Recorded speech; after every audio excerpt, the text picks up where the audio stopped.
안녕하십니까. 9월 27일 수요일 모닝브리핑 지금 출발합니다. 먼저 핀비닷컴에서 미국 증시 결과 좀 아쉬운 모습이죠. 내일부터 우리는 긴 추석 연휴를 앞두고 있습니다만 오늘도 미국 시장이 조정을 받았습니다. 이 다우지수가 388포인트. 일단 장 초반부터 쭉 좀 밀리는 모습이죠. 나스닥 지수도 1.57% 하락했고 S&P 500 지수 1.47% 하락 마감했습니다. 잠깐 차트를 보시죠. 야후 파이낸스닷컴에서 말이죠. 보면 먼저 다우 지수입니다. 네, 어제 좀 올랐다가 오늘 재차 하락을 좀 보였습니다. 아울러서 나스닥 지수도 1.57% 지금 대부분 다 추세를 좀 깨뜨렸고 200일 이동평균선을 잠깐 좀 넣어보도록 하겠습니다. 200일 이동평균선.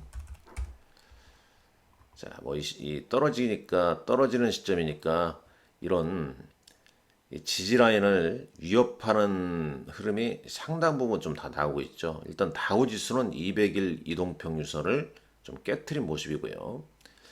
S&P 500 지수는 200일선이 좀 남아 있습니다. 대략 한 200일선은 S&P 500 기준으로 한 4천 한 200선 정도 되거든요. 그러니까 보통 일반적으로는 200일선을 좀 깨트리거나 거의 근접하게 되면 그 시점에서 저가 매수세가 유입되는 경우가 좀 많습니다. 그러니까 우리 연휴 기간 동안 미국 시장에 이 반등이 나올지 좀 잘 체크를 해봐야 되는데 물론 지금 뭐 자료를 좀 보겠습니다만은 뭐 좋은 얘기는 없죠. 네.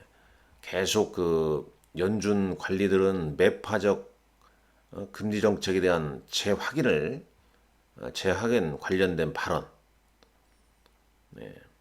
뭐 이런 얘기를 내놓고 있고 경제 지표도 뭐 좋지가 않습니다. 예를 들어서 어제 8월 신규 주택 판매도 기대치를 하회했고 컨퍼런스 보드의 소비자 신뢰 지수 지난달 108.7에서 103으로 악화가 됐죠. 네. 이 소비자 기대 지수는 이미 침체 영역을 벗어난 침체 하락보다 더 낮은 73.7을 기록했습니다. 이런 부분이 이제 투자 심리를 다 위축시키는 거죠. 여기에다가 그냥 가만히 있으면 되는데 또 이런 이제 중요한 인사들의 발언, JP 모건의 CEO인 제이미 다이먼이 인플레이션 억제하기 위해서 금리를 추가로 인상할 수 있다. 한 7% 되는 거 아니냐. 뭐 이런 얘기 나오니까 뭐 시장이 좋겠습니까? 그러다 보니까 이 S&P 500 맵을 보게 되면 대부분의 종목군들이 다 약세를 보였죠.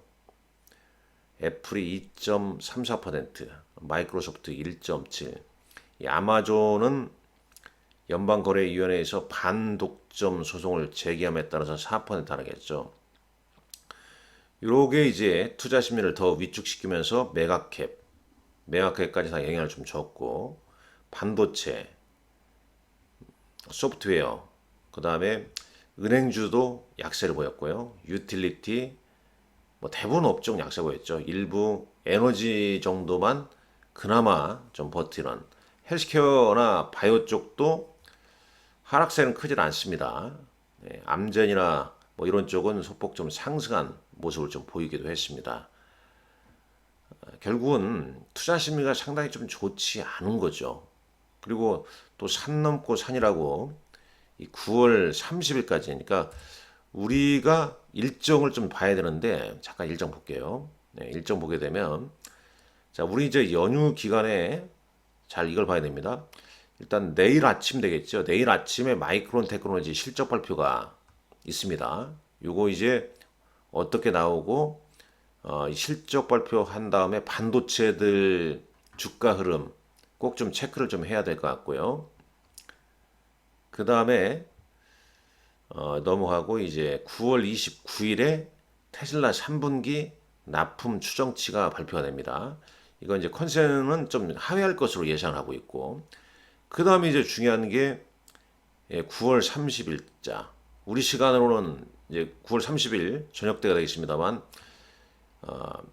내년 예산 처리 기한인데 요게 또 통과가 안 되게 되면 10월 1일부터 또 연방정부 셧다운 뭐 이런 걸로 나오기 때문에 또 미국 증시를 좀 짓누르는 요인이 될 수 있단 말이죠. 그리고 우리는 이제 10월 3일까지 휴장이고 10월 4일 날 네, 개장하는 거 아니겠습니까? 그러니까 이 긴 추석 연휴 동안에 상당히 중요한 변수가 좀 많이 있습니다. 그걸 잘 좀 체크를 하셔야 됩니다. 어려운 장이지만 또 이런 것도 우리가 알고 넘어가야 되는 거 아니겠습니까? 자, 코스피 100 야간 선물 지수 2.4포인트 하락 마감했고요. 이 환율이 지금 치솟고 있죠. 어제 1348.5원으로 끝났죠. 무려 12원이나 급등했습니다. 원달러 환율이. 이 외국인들 현선물 매도가 극심했죠. 오늘 NDF에서는 1353원대로 올 들어와서 최고치입니다. 최고치 잠깐 보시죠. 여기서 볼까요? 자, 이거 보시죠. 1353.38원. 네. 올 들어서 최고치를 경신한 모습입니다. 이게.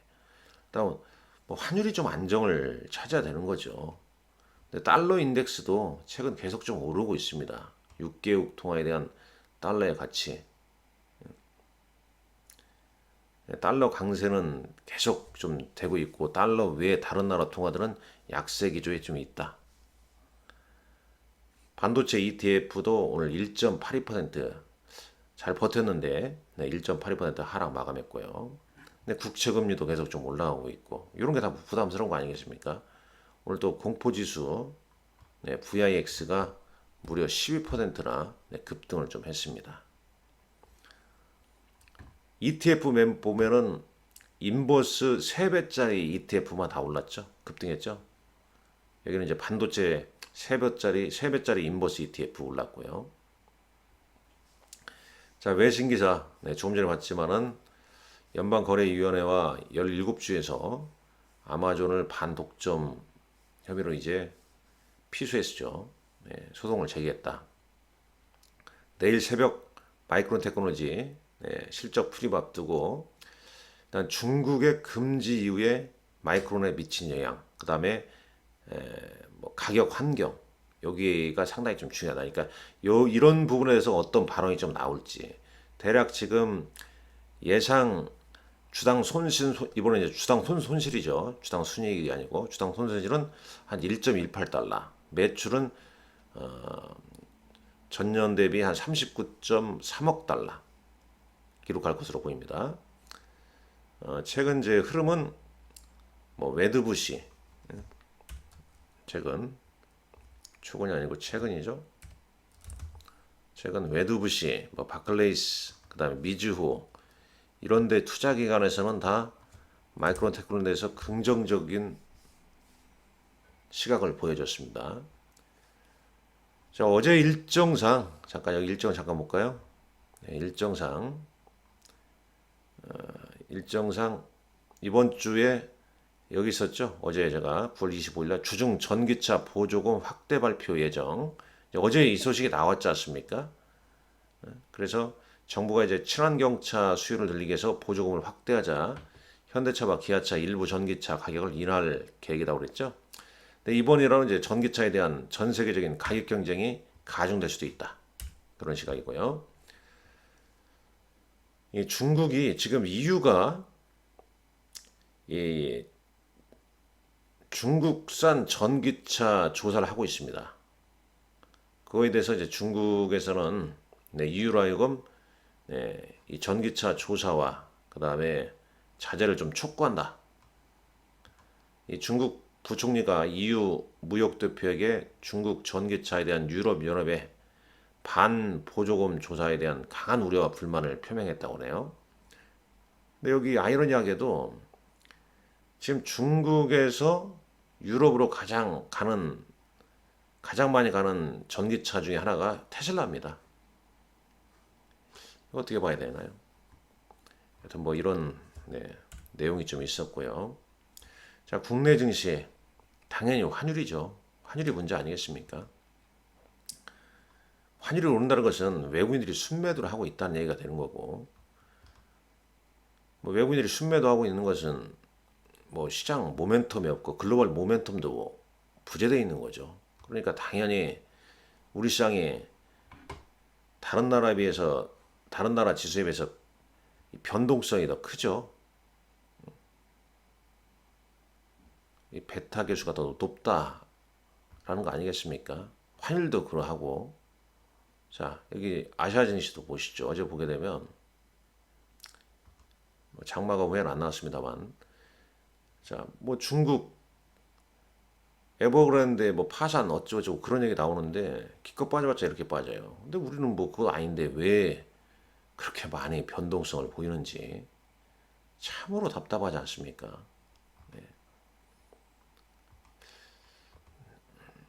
어떤 이제